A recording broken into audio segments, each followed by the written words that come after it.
How fast do you think it took me to get 2 nurses in that room? I like crisis management. Doctors came. They had to take her to ICU and put her in radically induced coma. Wow. She was going what they call septic.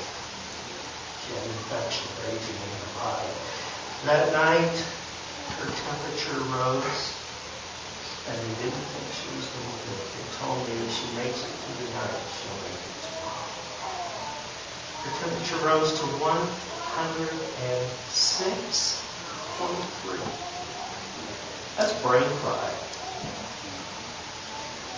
Not only are your cells frying in your body, but in your brain they're frying. And we all know when you lose brain cells, they're gone for good. She's still smart as a whip. She cannot be me in any conversation.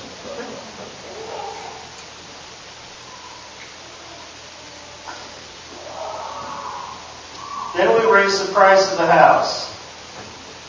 2 weeks later, after raising the price of the house, I got a call from the realtor. Hey, I got you an offer. Well, we just raised the price of the house $15,000, so that wouldn't happen. I got you an offer. All right.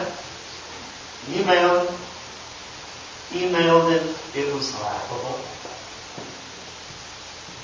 I think that's called being a bottom feeder. You see if you can get something off the bottom real cheap. Nah, won't work. Okay.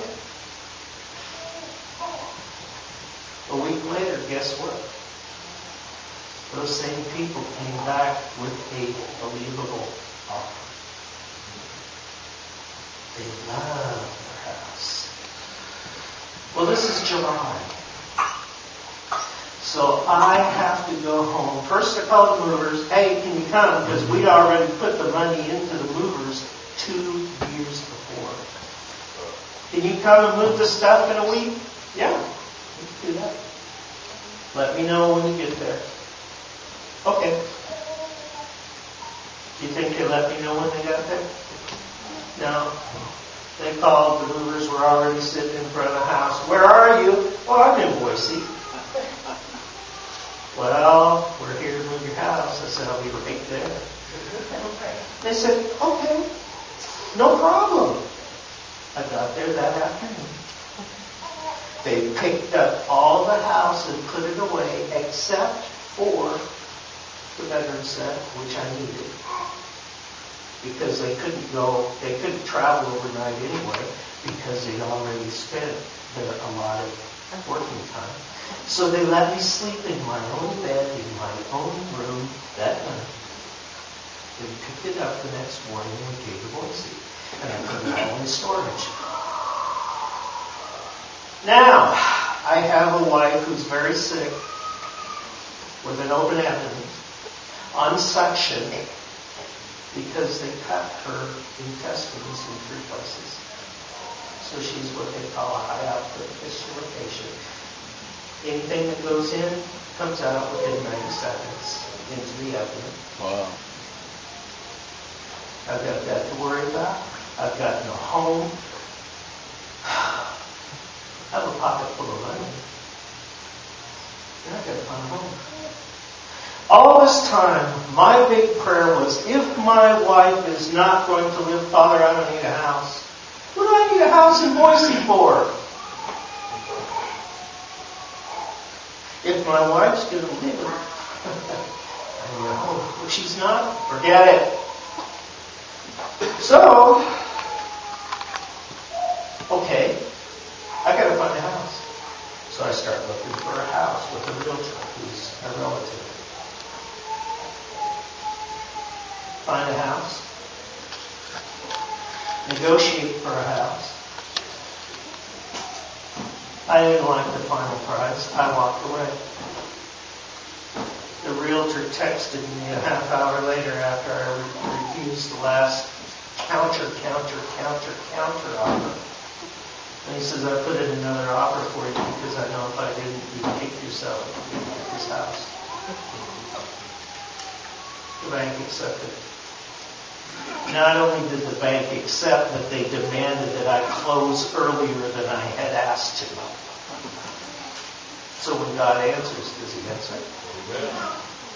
Did I understand this was my answer? No. I'm just thinking, wow, I got to move all that stuff out of storage into the house that I have to close on earlier than I expected. So I've got to get movers earlier than I expected. But you know, the neat thing was when I moved the stuff into storage, they gave you the first month free. Because I had to close earlier, I got the stuff out of storage before the first month was over. It didn't cost me anything to have these good or what? Are we dumber than a box of rocks or what? Because our faith is so small. When I got the keys to the house, I went, unlocked the door, went in, closed the door, and knelt in that entry. And I prayed, Father, this is not my house. This is your house. And then the thought finally hit me in the head. Oh, and you're telling me my life is on. That was the first moment I knew my wife was going to live. No matter what I thought might happen, no matter what fear I had, God was there the whole time saying, child, I will take care of you and everything that is yours. So what is my message this morning? My message is kind of for men. You have a wife, you have a significant other, you're growing up, men, it's time you manned up and really understood what being a man is all about. Adam said to Eve, this is now bone of my bone, flesh of my flesh. A man shall leave his father and his mother and be joined to his wife, and they shall become one flesh. Ladies and gentlemen, we are not by ourselves. When you say I do, you are no longer two. You are one. And every man should caress his wife under her chin and say, you are bone of my bone and flesh of my flesh. The biggest worry that all the healthcare professionals had during my wife's illness was that I couldn't handle it. And they would keep asking me, are you okay? Are you going to make it? You know,